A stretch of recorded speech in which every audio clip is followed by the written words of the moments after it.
Alrighty. Article. Hello everyone, welcome back to another playthrough of Alan Wake. We are currently trying to get to Mirror Peak because that bastard of a kidnapper has decided to move the location of where we meet. It says the kidnapper never showed up for the meeting and said he wants to meet Wake at the Mirror Peak observation platform. Wake must reach it. We already did this part, but I guess I turned off the game at a point that didn't count as a actual save point or whatever. So we're going to do this again. Fun, love that. Redoing parts are already completed is my favorite thing. Okay. There's nothing over there.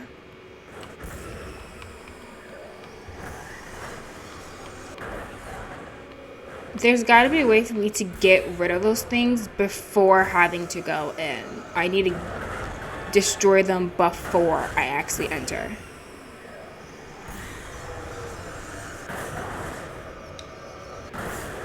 Otherwise, they'll just kill me. Let me try opening this.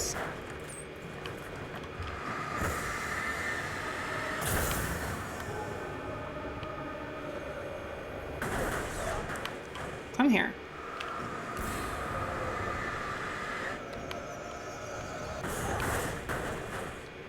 Whatever this thing is a very mad creature.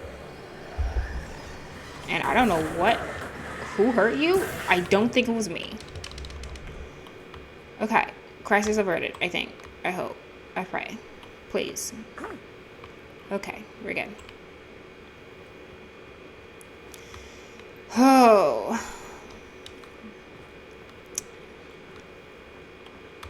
Okay. What the hell? What the... Should I be running? The only way to reach the hillside ahead was to go through the building. I had to find a way to avoid electrocution. Oh, well, I can drive. Oh, checkpoint rates. There we go. Now to redo all that other garbage. Okay, we have a lot of exploding things. Oh, there's a folk over there. Alright, guess we're going this way.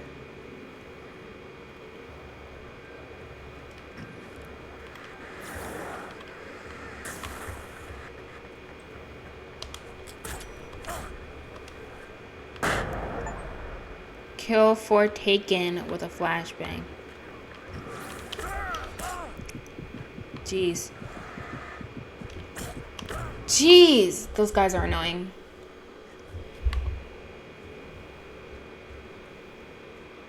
Maybe I can just run them over. Let's try that.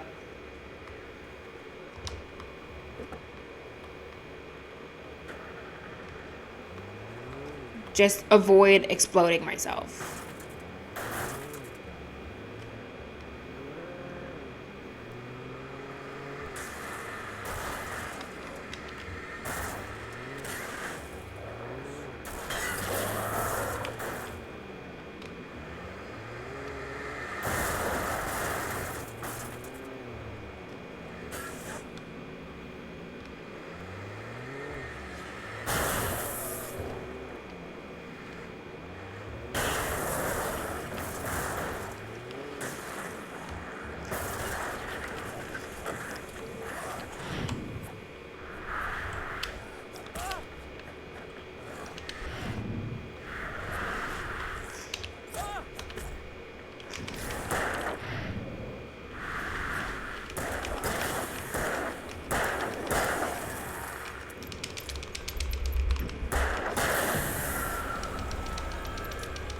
Okay. I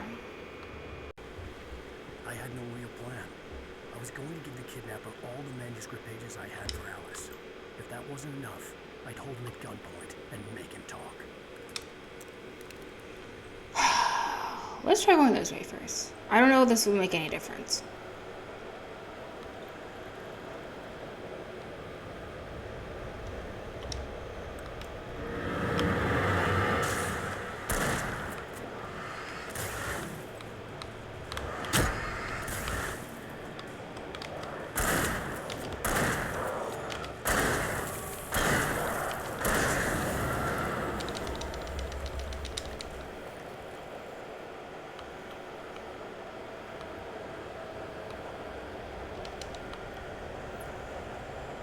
I don't even know where where we're supposed to be going.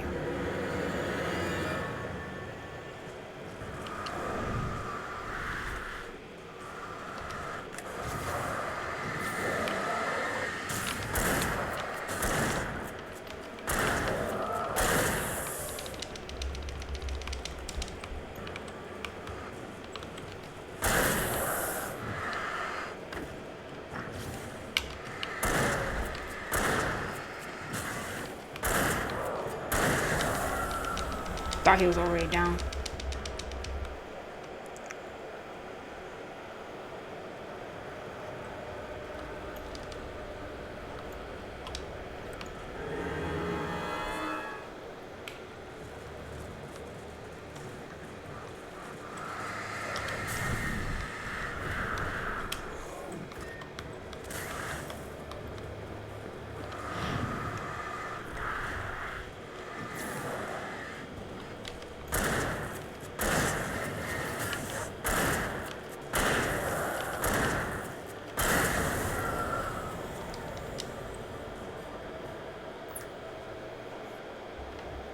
There's so many of these things.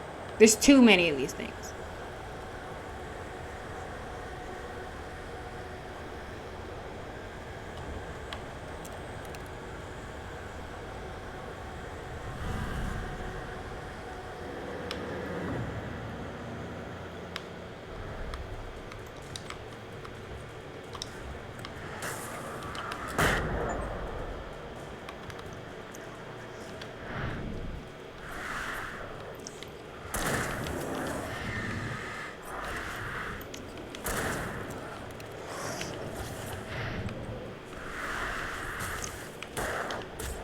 Jeez, I hate these guys.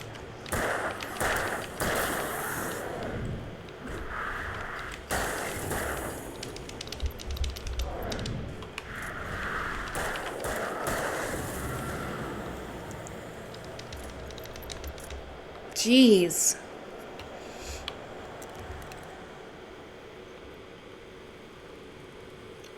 Guessing this is a checkpoint, thank God.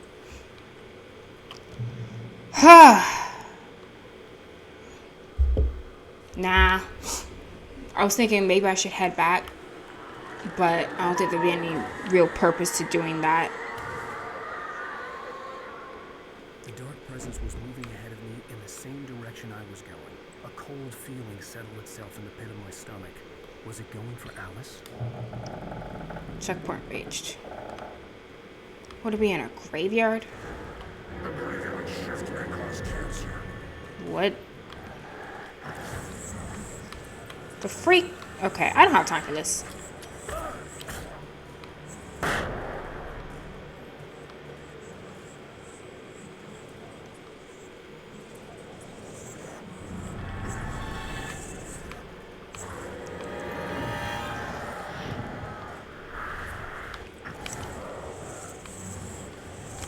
Oh gosh. Ooh, that actually scared me, man. That's wild.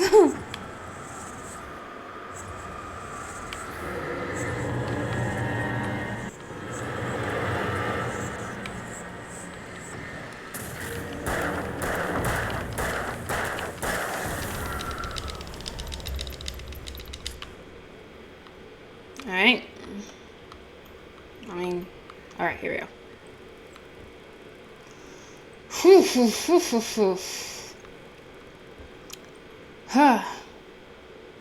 Yeah, I think after I finish Vinland Saga, I'm going to rewatching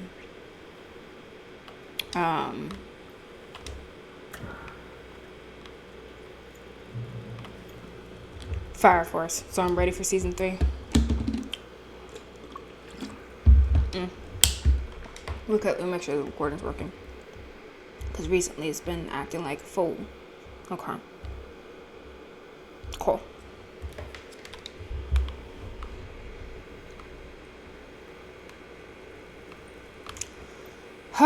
Okay, making progress. Still low on ammo though. I need like that giant container of ammo to come my way, please.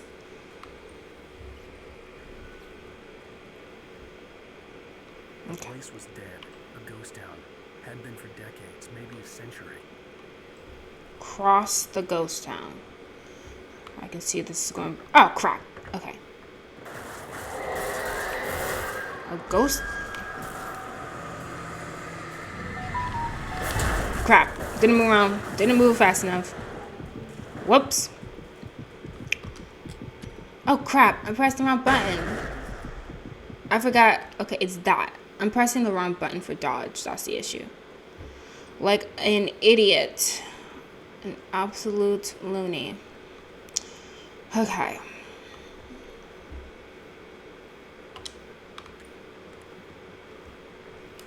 Parts of me kind of hope we die so I can have some more flashbangs available to me. Gray Peak Gorge. Originally founded in 1928, the Gray Peak Gorge mining town was one of the permanent settlements the Bright Falls Mining Company built for its workers. The nearby graveyard is a testament to the dangers the miners face on a daily basis. Most of the men who lost their lives over the years here were buried there, a grim reminder to be careful for those who remained. Gray Peak Gorge was abandoned almost overnight when the Bright Falls Mining Company closed its doors in 1970.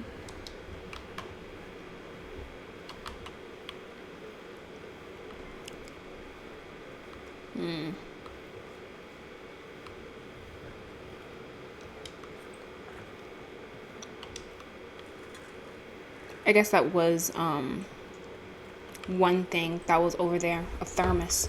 I didn't go back and grab it.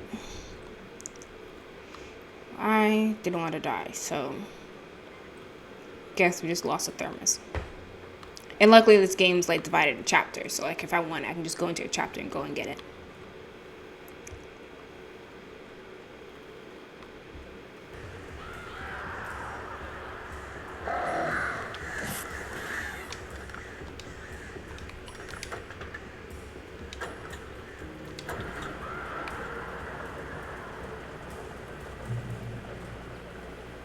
Okay. Oh, great. Another cable car. Just great. Yeah, we had bad experience with that last time. Not going on that yet. Give me a minute. Let me see if there's anything I can talk about. I've been sitting here kind of quiet for a while.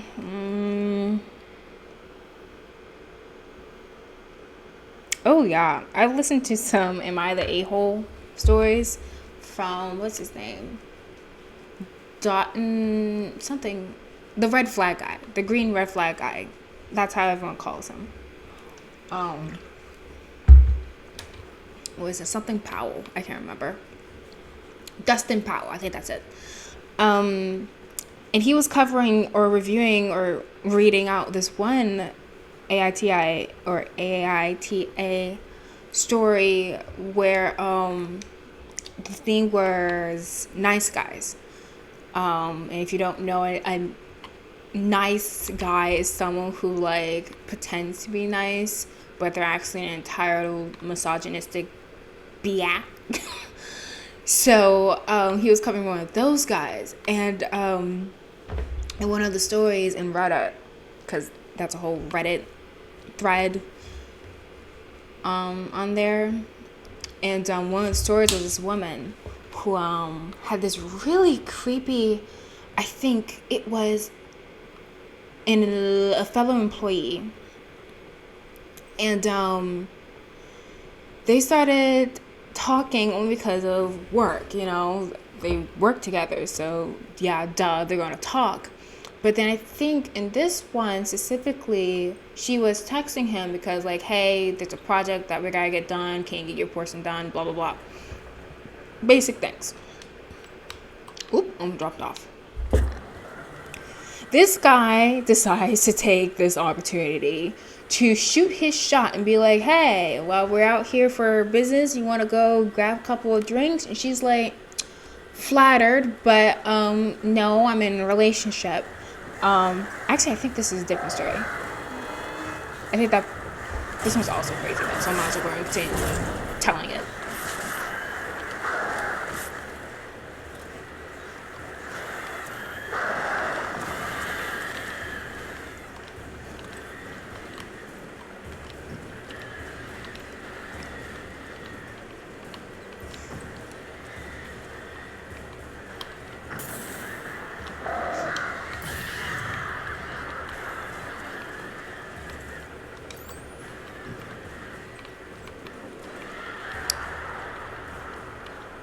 So this is actually a different one, but I'll just keep going. This one, she's like, I'm in a relationship, and turns out she's gay. She's a lesbian, and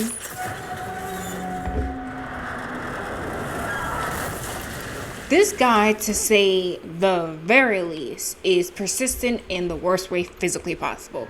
He proceeds to basically say like, I'm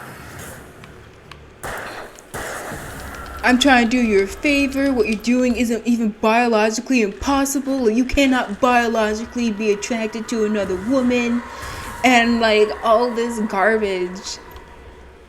It was the worst. I don't remember exactly what he said, but like that was kind of the gist. He just proceeded to insult her, disrespect her fact that she's in a relationship, and she expressed to you that she is a lesbian. She is not interested in your kind. Leave her alone. And then on top of that, the fact that he refused to, because the only reason she contacted him was because she had to get, they were working on a project together for work. So instead of, I think this is an achievement.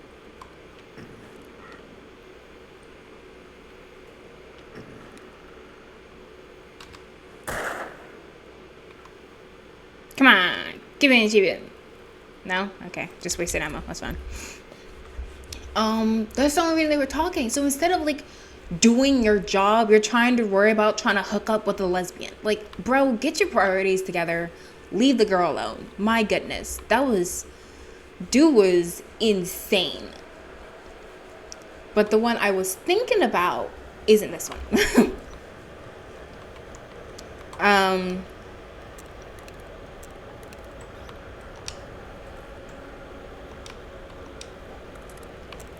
Another one, I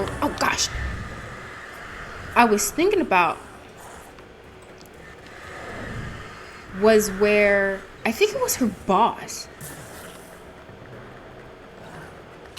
actually. Jeez, these guys are so frustrated.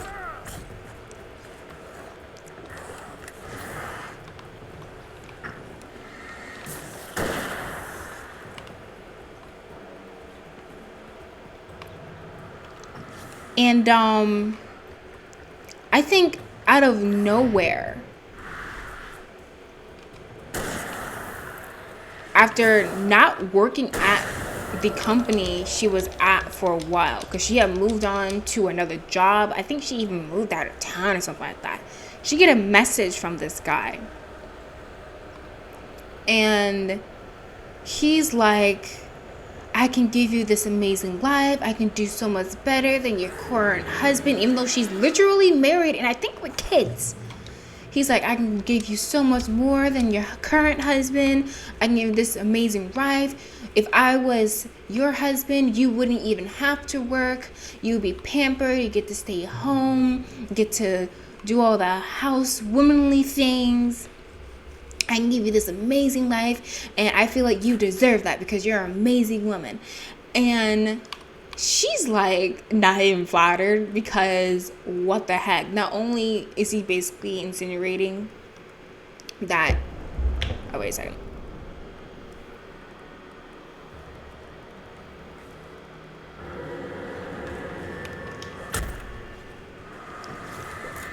she's working because she's kind of forced to, not on her own volition, and honestly thought that she would, crap, okay, drop.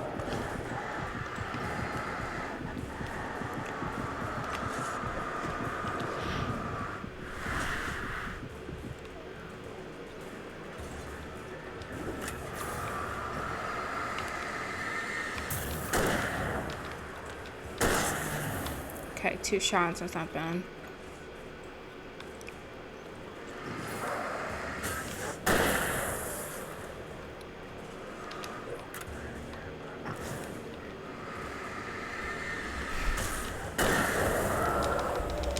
Basically insinuating she's working because she has to or she's being forced to, not because it's her choice that she wants to. And like he made some statements about, oh, we make some beautiful babies and all that stuff, and she's like, the way he made it sound like this ideal life, like he's talked about like this out of country cabin, and he could bring so much joy and happiness. It gave sex cult leader vibes. It really did. It sounded like he wanted to take her out to some remote place, control everything about her, and just make her into like a living baby factory. That's the vibe I got from that creep. And she responded a couple of times saying like, I love my husband, how dare you disrespect him like that, and I'm working because I want to, not because I'm being forced to. And she's like, I don't even remember you. What do you like? Who even are you? It was, men are creepy is what I'm learning. Men are gross. So are women, but men are gross. Like, go away. How disrespectful you can be. You think you think you're really all that. That she's some damsel in distress who needs you to come in and save her from her terrible life. Like, no, she's fine. she's fine. That lady and the girl who was literally, again, in a relationship. Like, that is so disrespectful. Like, what should have happened is you shoot your shot and she's like, actually, I'm in a relationship and lesbian. Then the right answer would have been, oh, I'm sorry, got it. And you move on. Like, dude literally tried to sit there and try to get her out of her current relationship and make her heterosexual. Like, bro, that's not your place. That is so rude on so many levels.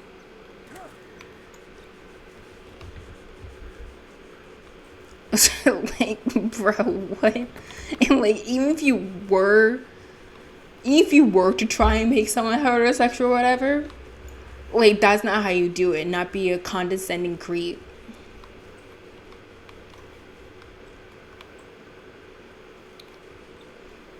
Okay, what the heck?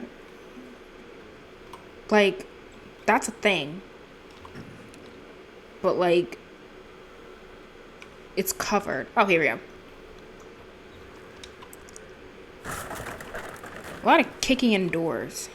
I miss you, Tom. Did you write this? Tom. You talked to me on TV, Tom.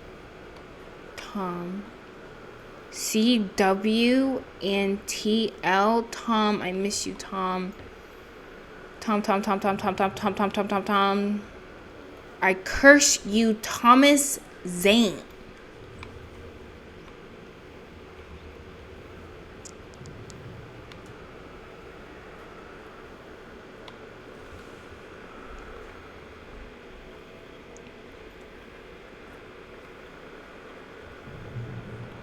That's another checkpoint.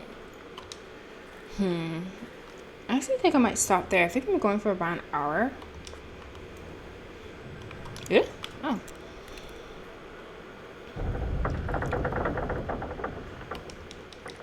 And I'm trying to do one recording of each game I am playing right now. One recording of Alan Wake and one recording of Prince of Persia today. Then after that, I'm planning to just watch anime all day. God, I need to finish Jujutsu Kaisen. And I want to, if possible, potentially finish Vinland Saga this weekend. We'll see. I'm not sure how long it is. So let me look how long we're playing.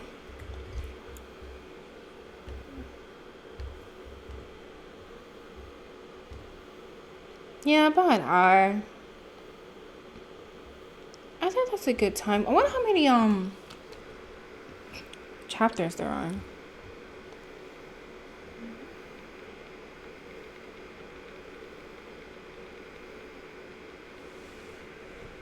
There are 6 main chapters plus 2 additional in the DLC, which I may have. What chapter are we in? So what happens if I do restart the checkpoint? Okay, so that starts us off here. So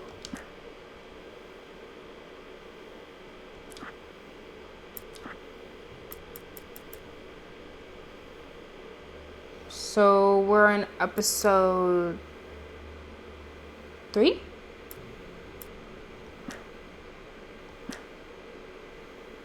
That's right, guys. Okay. So, oh, really? We're only about halfway? Not even? I feel like we've been playing this game for a while. Maybe not. I guess I haven't been making my recordings of it very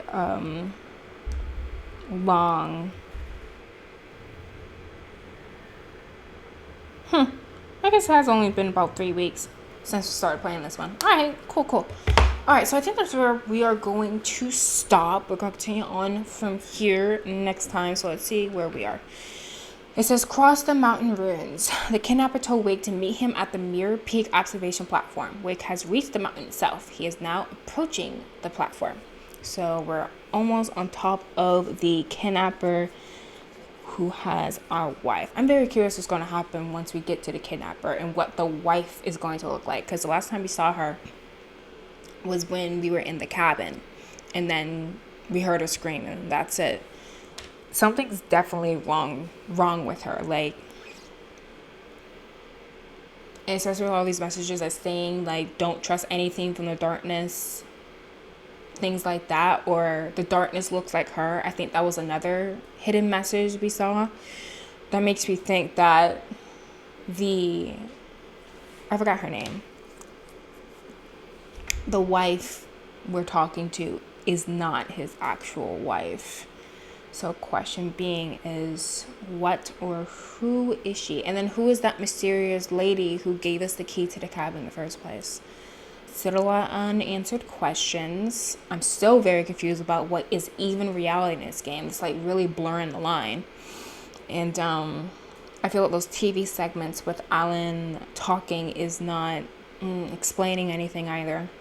So hopefully as we continue on, these get answered, because I'm still a bit lost about what's going on. But that'll be for next time. Alright, so that's it for today. Thank you for watching, and I'll catch you on our next playthrough. Bye-bye.